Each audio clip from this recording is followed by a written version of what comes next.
next? Yeah, who's next? Who'll ride a greyhound all night long, stand in line for hours just to sing one. Welcome to the C.L.I.M.B. It's a show dedicated to helping singers, songwriters, and indie artists like you create leverage in the music business. That's the only way you're going to succeed. You're going to have to bring something to the table. We want you to win, so this podcast exists to try to give you all the tools that you need to bring more than just your talent into a business arrangement that's going to take you to the next level. That's why we called it the C.L.I.M.B. It's an acronym, Creating Leverage in the Music Business, C.L.I.M.B. Brilliant! I want to introduce you to my co-host who came up with that genius wordsmithing, Mr. Brent Baxter. He's an award-winning hit songwriter, with cuts by Alan Jackson, Randy Travis, Lady Antebellum, Joe Nichols, and more. And he also helps songwriters like you turn pro by revealing how you can write like a pro, do business like a pro, and not only that, he actually connects you to the pros. So you get your shot at bats there if you're paying attention here. You can find Brent at songwritingpro.com. Once again, that's songwritingpro.com. And I would like to introduce you to my co-host, Johnny Dwinell. Johnny owns Daredevil Production. They help you find your sound. They help you grow your audience so you can become the artist that everybody loves so you can get paid. Get paid! Daredevil has worked with multi-platinum artists like Colin Ray, Tracy Lawrence, Ty Hardin, and Andy Greggs, just to name a few. He's excited about that getting you paid part. You can find Johnny at daredevilproduction.com. That is production, singular, no S, because there is no S, because there is no other Johnny B. That's right. How you doing, brother? Man, I'm doing all right. Glad to be getting a couple of these in the can so we can share this with our people. And, let's talk for about 10 or 15 minutes about nothing in particular, because I hear that on some other podcasts, and it seems to be the thing to do. But I don't want to do it. It's the one thing that we get commented for. Is like, you guys pretty much get right to the point. I'm a lyricist, man. Songwriter, keep your intro short. Get right into the verse, right? Yeah, keep your intro short. Don't bore us, get to the chorus. I just skip about 10 minutes in the podcast because I don't care about this other stuff. Thank you. Anyway, so what's the title of this week's podcast? You're driving. Yes, I'm driving or actually piloting. So this one is called Riding on Autopilot Will Crash Your Song. But wait, before we get deep. Oh, no, not yet. So here's a setup, man. Oh. Gotta hook you in. Okay, gotcha. The other thing. So, okay, I got a story to tell you, Johnny. Tell me. And it's a little embarrassing. To be honest, the whole thing is a little fuzzy. See, I'm really not sure I can tell you exactly what happened, but I think I blacked out during a co-write one time. No way. Flat blacked out. Blacked out completely. It's a blank. I would believe that if I was saying that, but not you. But first, before we get to why Brent blacked out, there's the title right there. We've got a 5-star review here from Kermit the Pod, and it's entitled "Tripped Over the Light." Tripped over the light of Shane Dango. I turned a whiter shade of pale when I realized that the C.L.I.M.B was leaking valuable music biz info. Johnny and Brent give classified insider secrets and easy-to-apply career help to artists, songwriters, and music business professionals. Give the C.L.I.M B a listen. You'll be turning cartwheels across the floor and crying out for more. Muchas gracias, mi amigos. Shane Dango. Man, somebody's been listening to some Procol Harum, Whiter Shade of Pale. Yeah. There we go. I love that song. The best version of that, in my opinion, of course, I'm a child of the 80s, was the HSAS version with Hagar and Neil Schon and Kenny Aronson. I don't know that version. I just know the original. So, it was. Wow, I'll send you a link, man. It's killer. That's creative. That's a creative review, but it's 5 stars, so it's all good. That's right. Thank you. And he said we're leaking valuable music info. We're just leaking it. It's just seeping out of us. So much we can't even stop. Yeah. We need like a music biz diaper just to collect it all, and then we'll release it as instead of like a box set, it's like a diaper. That's awesome. Diaper bag full of. You can depend on the C.L.I.M B for some musical info. Oh my God, that's funny. That's incontinent marketing or content marketing or something. Incontinent marketing. Depends on us. All right. So you blacked out before my face hurts from laughing so hard, man. You're killing me right now. Yeah, man. So anyway, there I was. I was sitting across from my co-writer, and we were working on the song. And, you know, he had his guitar, and I had my coffee and my laptop, you know, and things were going well. You know, we were crafting a love song. We were talking about our wives and our lives and everything. And then he threw out this line that ended in feeling so strong, right? Feeling so strong. And then that's the last thing I remember. Oh my gosh! And seriously, and it wasn't until like later I was back in the truck. I was listening to the work tape that we had just recorded, and it was then that I seemed to come to my senses. It was when my co-writer sang the rhyming line. We had "feeling so strong," and then somehow the line rhymed with "make love all night long." What the heck? Make love all night long? Really? How did that end up in my song? I mean, that doesn't sound like something I say, right? And then, oh no, it wasn't over yet. And then came along this other lyric. It's something about with your feet on the dash. Oh man, seriously, no way I would settle for that overused cliche. How did did like my co-writer make that edit when I was like in a bathroom or something? Because I did have a lot of coffee. Oh, maybe he slipped something in my coffee. I don't know. All I know is, but you know what? Deep down, Johnny, I knew the truth. I knew the awful, disgusting truth. I'm afraid to find out. I had gone on songwriting autopilot. No! I know. It's right. I'd gotten lazy and I'd gone on autopilot. The cliche gods were moving your right hand. I'll tell you what. Yeah, man. So instead of doing the hard work of keeping my lyrics like real, honest, and true, I just started plugging in cliched, boring, and formulaic phrases. It's embarrassing, Johnny. Oh. We should probably can we just cut this episode? I really don't want to admit to this. I don't want this out on Front Street. Hey, man. Kim Trimble used to say he write 11 crappy songs a week to get to one good one, you know? Yeah. So that was the deal, man. So, you know, instead of writing what, like, me and the co-writer really had to say, we started writing what, like, dozens upon dozens of other songs had already said. No wonder the co-write was a blur. Autopilot lines make everything forgettable. No wonder I didn't remember the co-write. Yeah. So, all right. So, yeah, okay, I've been having some fun with this. Okay, but I hope you get the point, climbers. Songwriting on autopilot will never take you to new heights. All right, so autopilot lines are those lines, phrases, and expressions that they want to pop out of us because we've heard them 1,000 times. Cliche in, cliche out, right? So, I mean, I've used them. Johnny, you've probably used them in songs. Every songwriter has probably used dozens of these autopilot lines. But, you know, the first step on the road to recovery is admitting that you have a problem. And this is a safe space you can gather around. This is just between me and you. You can admit if you have an autopilot problem, okay?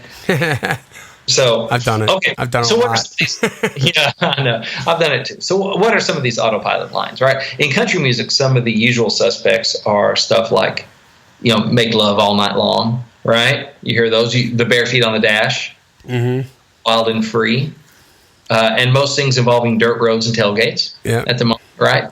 You think of any others that are like like I'll set it up and then the rhyme sets it up and it just naturally goes like, oh, well, it's this thing. Oh, it's feeling so strong, blah, blah, blah. Oh, make love all night long. There we go. I'll tell you one that is the bane of my existence. What's that? And there's only one band that used it and never pulled it off. And this is like, it's less of a country cliche and more of like a beginning songwriter cliche, but space and time. No. That's a good one. Through space and time, you know, like it's just like, what the hell does that mean? Like,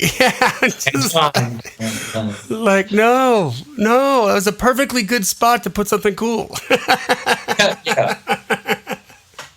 But you know what? That other thing is like a cliche line or whatever, and that's just what popped out. That's what autopilot is, right? It's when it's cruise control. Yeah. I don't have to think as much. I can kind of kick back, get my soda pop in one hand, just kind of keep a thumb on the wheel. Mm-hmm. But we're not here for a Sunday cruise. We're trying to drive freaking NASCAR if you want to get cuts. Yeah. So just cruising, not going to happen for you, especially not if you're outside the business trying to get into the business where the bar's set in a totally different place. But I think it's important and it's dangerous, and it's easy to do these things because, like I said, these lines come so easily to us, and it's really hard to stay engaged, to raise your standards and to dig deeper. But you got to dig deeper to get. That's the cure for songwriting autopilot.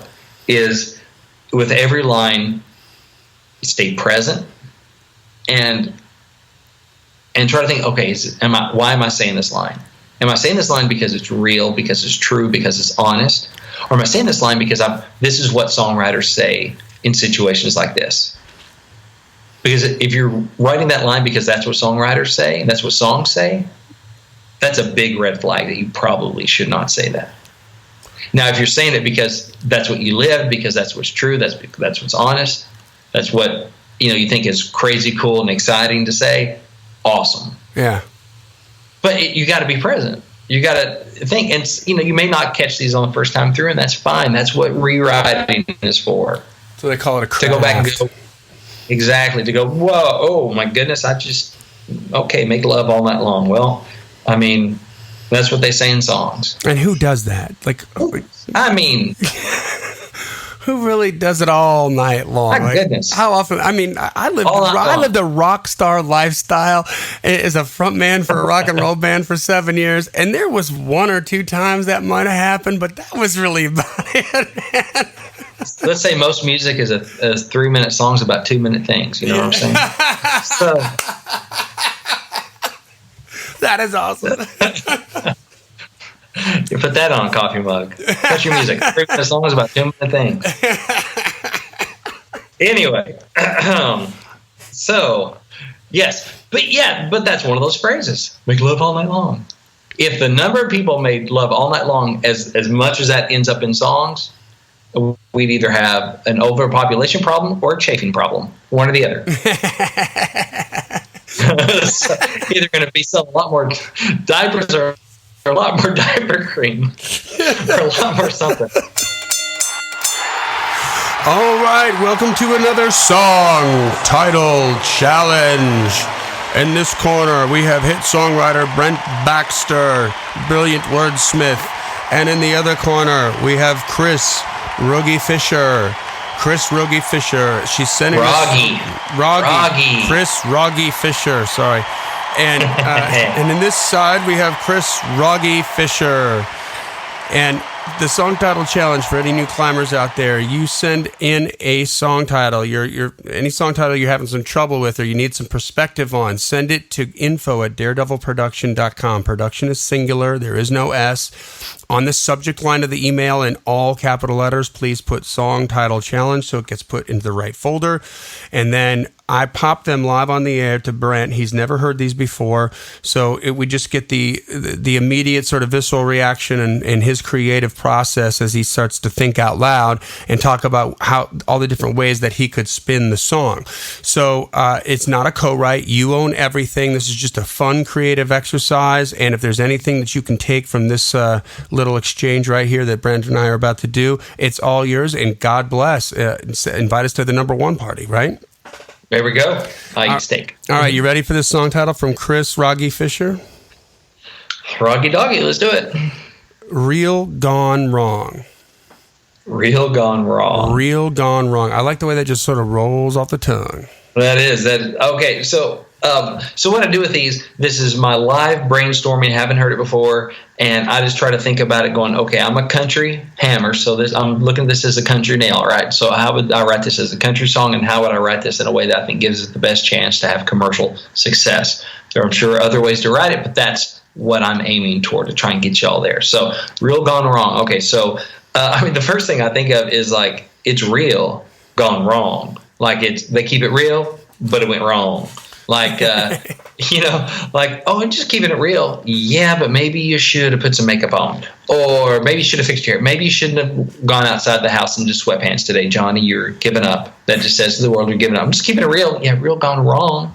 So I think that, but, that to me sounds like a novelty kind of thing. Like, just could be a tongue-in-cheek thing. Yeah.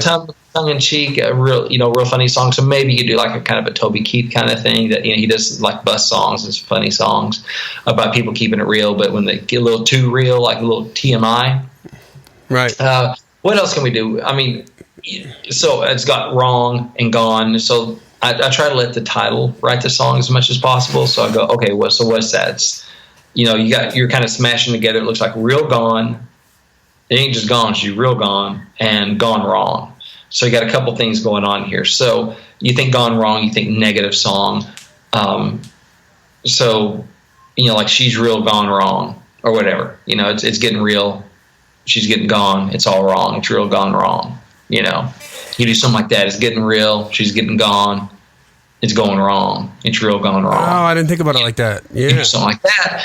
And that's negative, right? So if you're going to do that, if you're going to go down that negative road, man, especially with this kind of title, I think you want to do it fun and tempo, heartache with a beat, right? Yeah. You're going to do something that's fun, not too overly serious, because it's going to be kind of probably a rocking up tempo where it's like, yeah, it's a heartbreak song, but everyone feels good listening to it, right? Yeah. It was real, but it's real, but it went wrong. What we had was real, but now it's real gone wrong or something. That thing about like, I said too much. I was too honest in our relationship, and I was just keeping it real, but now it's real gone wrong. There's that thing too. Told her you loved her on the second date. Yeah, that's good. Or whatever. Like, yeah, I totally keep the cats I torture in the basement. What? I was just keeping it real. But awesome.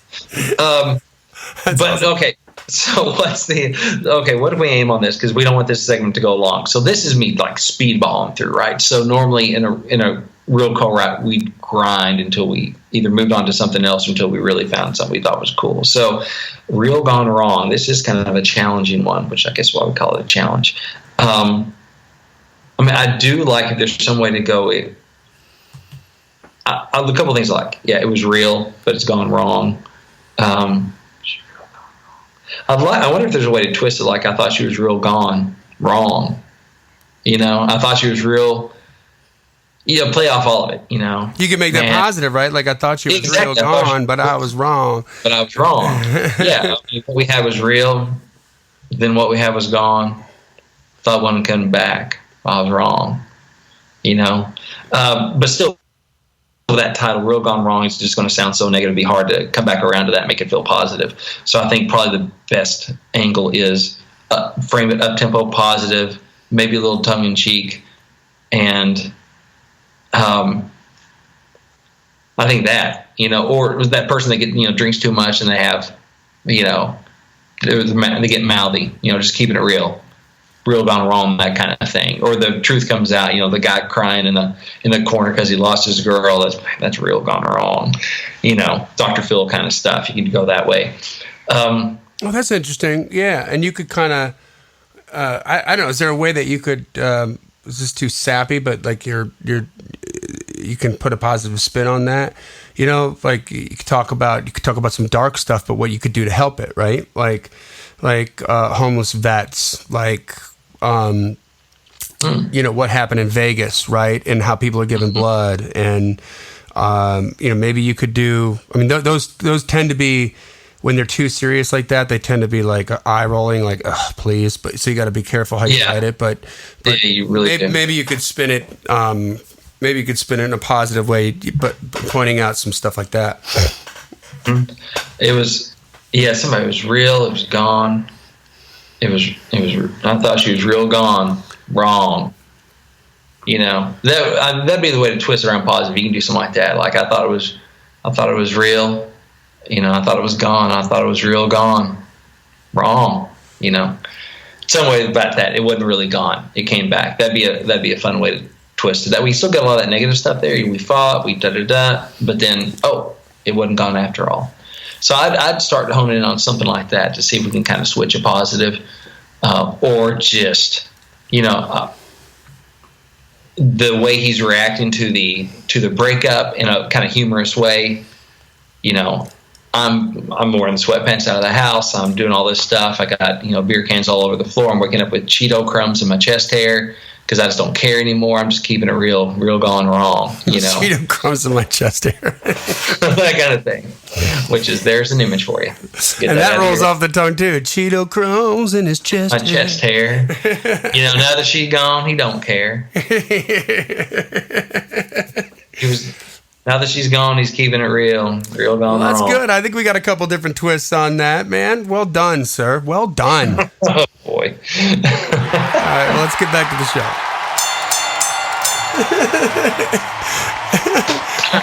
Oh, my God, that's good. You know what? I'll tell you what. I got a maybe a possible solution. So, because I was a victim of this for sure, and now which part? I could get away with it because it was like, it didn't make it right. It didn't mean it was okay, but I could get okay, all I'm still thinking of is the Make Love All Night Long line, and you're talking about this. No, you're talking about the autopilot line? No, I'm talking about the autopilot, yeah. So okay, because I just heard that whole... No. Sorry. I've been a victim of this, but I got away with it, but it didn't make it right. No. Okay, sorry. Like, what's he going to say next? I was like, oh, my God. It involved a donkey. Okay, I don't want to talk about it. It was one time in Mexico. Like, no, it was... like, so... I would get so, because rock and roll is, I wasn't crafting songs in rock and roll. I was trying to write them and trying to craft a vibe, right? It was about the vibe. It was about the raw sexual energy. That's what I was about. That's what my band was about. That's what we sold.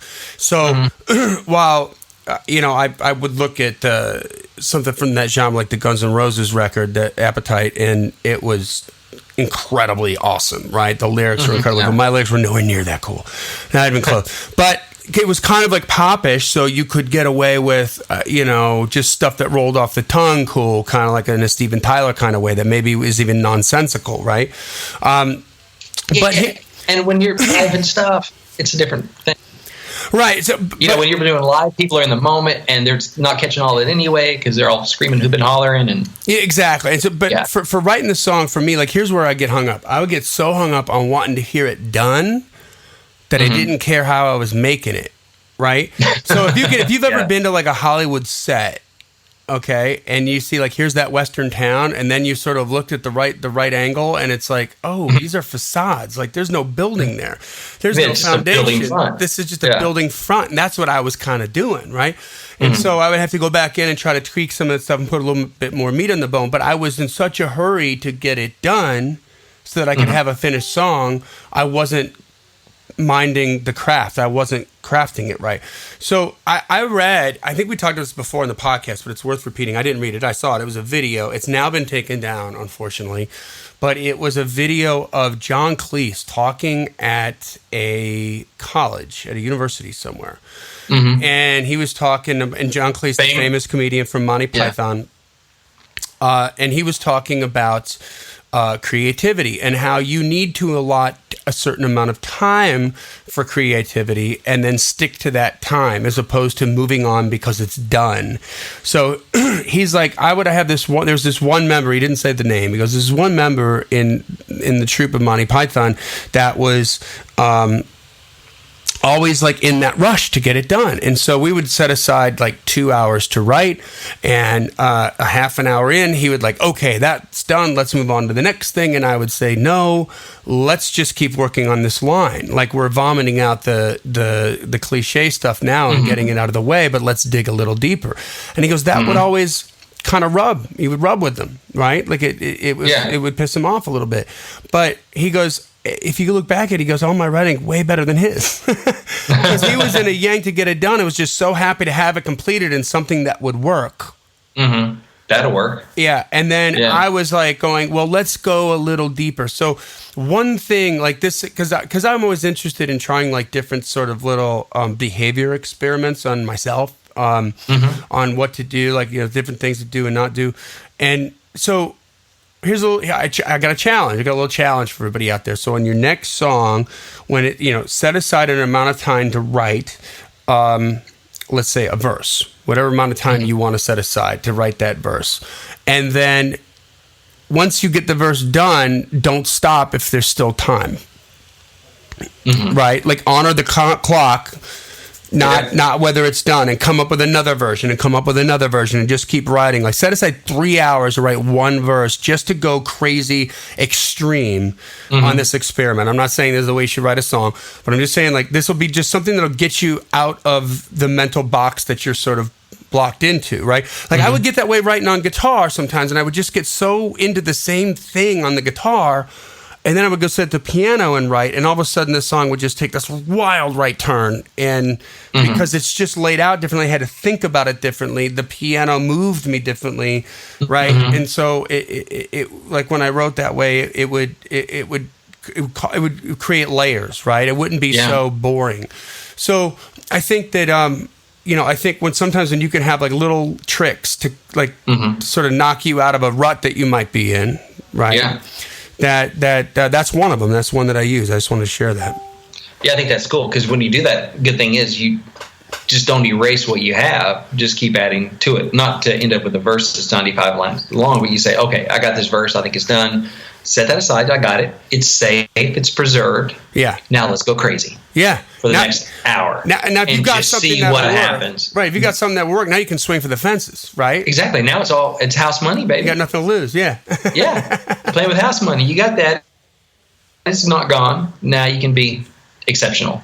And that's the thing. It's really, like you said, digging deeper. Digging deeper into your real life. Digging deeper into your heart. Like what, and if you do turn off the autopilot, well, some of your songs will take longer to write. Hate to tell you that. It's just going to, because you go from, oh, that works, to, yeah, but good enough isn't good enough. Right. Because I'm trying to write the best song in Nashville today. And there are a lot of people writing songs. A lot of them, And so when you think about how that bar is set, you're like, okay, good enough isn't good enough, And I think it's good to sometimes, me being a lyric guy, listen to songs that are lyrically just great and how they describe things. And maybe you have your stack of songs, you get your playlist or whatever. I still have it, but I had this notebook that I would write down songs that I thought had great lyrics in them. I would just copy the lyrics down, almost like an inspiration book. Going, oh man, look what they did here. Look what they went for this image. Look how they put this thing together, and keep the bar high. Yeah. You never, where your bar should be set, autopilot doesn't fly that high. It's never going to fly higher than that bar. And so you got to kind of reframe and go, okay, no, snap yourself out of it. No, I got to be writing like, the house that built me. Not that your songs have to be that, like with that tone and that, seriousness. But maybe like for that kind of thing, like, oh, look how well they structured this and the images and stuff and the handprints on the front porch. I got to go that, not just the standard, I'm walking up to the house and I see the door and the windows. Everyone sees that. Give me the handprints in the front. And so, those lines, those guys don't do autopilot. Like Tom Douglas and Alan Shamblin, they don't do that stuff. Yeah. They do. I thought he walked on water. Alan Shamblin. He wore starched white shirts, button at the neck. He'd sit in the yard and watch the chickens peck. His teeth were gone, but what the heck? I thought he walked on water. It's not autopilot. It's painting a picture of something real. Yeah. Even if it wasn't real, it was real. So, if you do that, the songs may take a little bit longer to write. Sometimes you'll frustrate your co-writer who wants to coast, like the John Cleese thing. They want to be done because they're already can hear the demo in the head, or it just grooves so well they just want to get to they can record it and play it again and again. They don't want to grind on that. Okay, you may kind of frustrate them a little bit, but if you're trying to be some of the best in the world, you got to do that. Hey, can I interject for a second? Yeah. So there's another thing that John Cleese said in that, and it makes me think about like in the situation where you're frustrating your co-writer. And we could probably do a whole podcast on this, I'll bet. I'm not sure if there's enough meat on the bone to do it, but the politics, right, and how you serve up the fact that you need to work more, that it's not there yet, as opposed to that's no good, right? And something negative. And what he said is, would it be better if we said this? And that line he just kept using over and over and over again to push that guy, and keep him on the track. to doing this. So it's a non-negative way of communicating. We still got something more to work. So would it be better if, would it be funnier if we, is the way John Cleese put it, but, would the lyric be more succinct would it be better if we, because you're asking, you're not telling. I'm not saying it's bad, but could it be better? Right. It's not saying, oh, that sucks. Because that most people have to shut them down. Yeah. Or get them pissed off. Yeah. Yeah, exactly. Yeah. And that's not or just saying, I think we can, that's good, but I think we can beat it. Yeah, we can beat it. We can do that. We can do better. But I like it. There's another good. It's like improv. Yeah. On improv, you don't say no. You say yes, and you put this other spin. Like, yeah, that's cool. And what about this? Yeah. Yeah, and what do we do? Yeah. So that stuff's important too. But the big thing is your songs are going to get better. They're going to get more real. They're going to mean more to you because you're actually going to put more of yourself in them. Not more of 85,000 other songwriters' lines in it, right? It's going to be more of your stuff. It's going to get more memorable because nobody remembers the autopilot lines because everyone's got them, right? It doesn't mean as much. And the biggest thing is you won't have to wonder if somebody spiked your coffee because you won't be blacking out. What happened?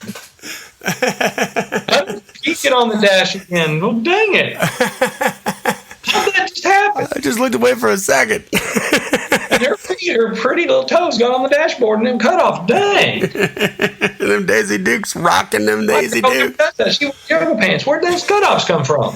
That's because that's what songwriters say in country songs. Well, right on. Anyway, I want to hear from you guys. I want to hear your thoughts on this. We talk about the C.L.I.M.B community. This is a great time. Jump on in. We'll post a link, either Johnny will or I will, to this episode. You can find it on the C.L.I.M.B community. It's probably up at the top. And let us know either lines that you think are autopilot lines that you hate in the other songs or that you find you combat in your own songs. What are your thoughts about that? Like, are you a recovering autopilot? Maybe we can start some sort of like AA, Autopilots Anonymous. On the C.L.I.M.B. But yeah, go in the C.L.I.M.B community on Facebook, go in the group, leave a comment. We'd love to hear from you. We may have a little fun with it. So I love that. And that actually gives me another idea. You know what we should do in the C.L.I.M.B community? I'm just going to announce it right here on the air.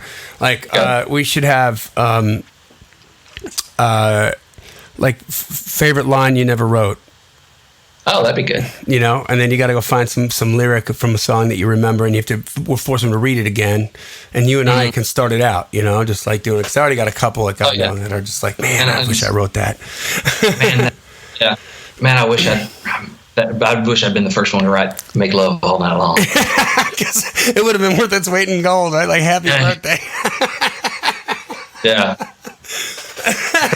All right, but that's not all you got, brother. What else you got? Yeah, that's not. Hey, if you could use a hand like writing like a pro or doing business like a pro or connecting to the pros, it might be time for a one-on-one coaching session.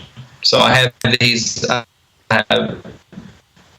times available. From time to time, I have some available right now. You can book a helpful appointment at songwritingpro.com/coaching. Basically, you can meet me. We can meet up from anywhere in the world. It's online. We can see each other face to face. If we do video conference, or we can just do a phone one. But it's one-on-one. It's me. It's you. What happens? What we talk about stays there. So you can ask me anything. My goal there is to be as helpful for you within that 30 minutes or that hour as we can. We can go over song ideas. If you're like, oh, I've hit, can you help me go through the song, find where I've hit autopilot because I'm trying to build that muscle. And I'll be glad to go through and help point out where you can dig deeper, help you, maybe come up with some fixes for that stuff. It's not a co-write, but, I'll help you out however I can. If you have an idea, we can dive into that and try to pull out the really cool stuff like we do during the Song Idea Challenge. It's really your time, and I just try to be helpful. So you can find that out and book an appointment at songwritingpro.com/coaching. Love to see you there. All right. Well, that brings us to the end of another Killer Climb episode. Remember, if you like this, share it because it'll make you cool. Leave a comment and a review, and we'll make you famous. We'll talk about it on the air. We want you to win. That's why this podcast exists. So put this stuff together and let us know. Hit us up on social media, and we want you to keep on climbing. And we'll see you at the top. All night long.